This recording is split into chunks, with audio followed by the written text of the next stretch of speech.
Mga kasayan, Motorstar Easy Ride 125. Laging mataas yung ilaw natin at saka nasira na yung ano. Siya kasayan, no? Yung headlight adjuster. Ayan, putol na siya. Oh. Kaya ang gagawin natin dito, gagawa tayo ng panibagong adjustan. Ito putol na siya. Oh. Ito yun yung dati. Diyan nakalagay yung tornilyo. Pag pinihit mo dito, saka pa lang siya hihigpit para ma-adjust natin to. Nangyayari dito, pagka binaba mo siya, tumakbo ka, tataas na naman. Laging mataas yung inyong headlight. Kahit sa ibang motor, kahit hindi sa Easy Ride, ganito lang din yung gagawin. Gagawa tayo ng panibagong adjustan. Mag-iinit lang tayo ng katulad nito, tapos pag mainit na, tusukin lang natin. No? Tinusok ko na to. Naisipan ko lang din para baka sakaling may matulungan tayo kahit pangilan-ngilan. Yan siya ba? Kailangan siya kasayan ay kumasya yung tornilyong ilalagay natin. Kaya tapos doon. Balik na tayo sa harap. Ito na siya kasayan ha. Pagka kumasya na yung tornilyong ilalagay, pwede na nating anuan yung butas. Iinto na yung pagpapaluwag para hindi naman masyadong maluwag. Ayun siya ha. Magpapanibago tayo. Kailangan natin ng washer. Ito, para yun yung pipigil. Tapos, ito yung nut natin ha. Tatapat natin sa ginawa nating tatapat natin dito sa ginawa natin. Tapat natin na ganyan, saka natin siya ilalagay. Bali panibagong na to. Adjustan, headlight adjuster. Kailangan ma-adjust pa rin siya. Kasi mahirap din kung ipipix natin. Kailangan yung ma-adjust pa rin. Yan. Tapos, ito siya Ayan, gumaganto yan Pag tatakbo ka na, ganyan yan. Aangat yan. Kaya aangat din yung ilaw natin. Laging naka-high. Ngayon, ganyan ang mangyayari. Sagad natin sa low. Kasi may high beam naman tayo. Pag sinagad natin dito sa low, sagad na siya, Yan. Sasagad natin dyan. Tsaka natin ito higpitan.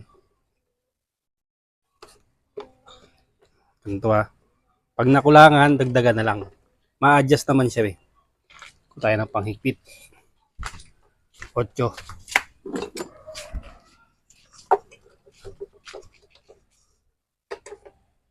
Ayan, mataas siya, Yung sasay, Hawakan nyo lang yung tornilyo para di sumabay. Ayan. Ito yung dito. Tapos tulak siya. Tulak mo yung pinaka to. Itong lens niya. Tulak mo yan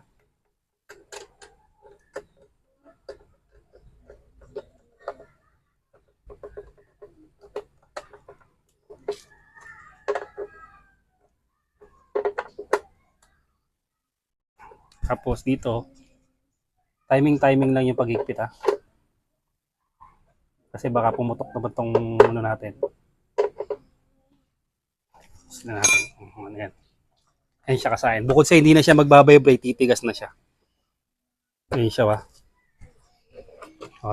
tapos, mamaya iti-testing natin to Pagka madilim na para mas makita nyo na okay na ilaw.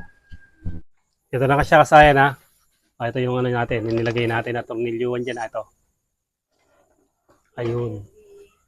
Ayun na yung tapos, pinix na natin siya. Wala nang kakalog-kalog yan. Wala nang vibration dito. Tapos, pag nakababa na yan, bababa na rin yung ilaw natin. So, kasi makikita natin kasi madilim na siya. Tutok mo din sa may Yan.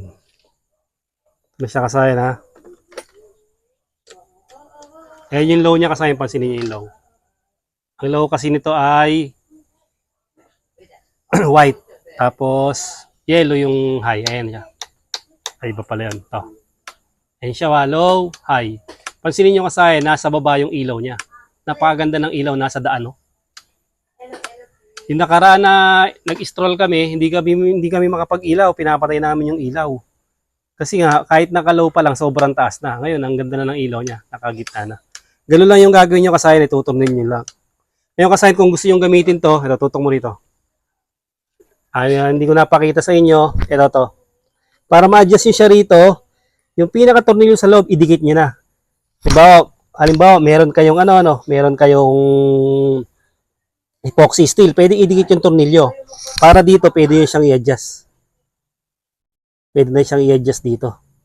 Pwede rin naman wala siyang tornilyo, basta i-fix nyo siya sa tamang ano na ng ilaw, katulad dyan. Nasa tama na, kahit hindi nyo i-epoxy steel kung wala. Yan, kitang-kita nyo yung ilaw, nasa baba talaga siya.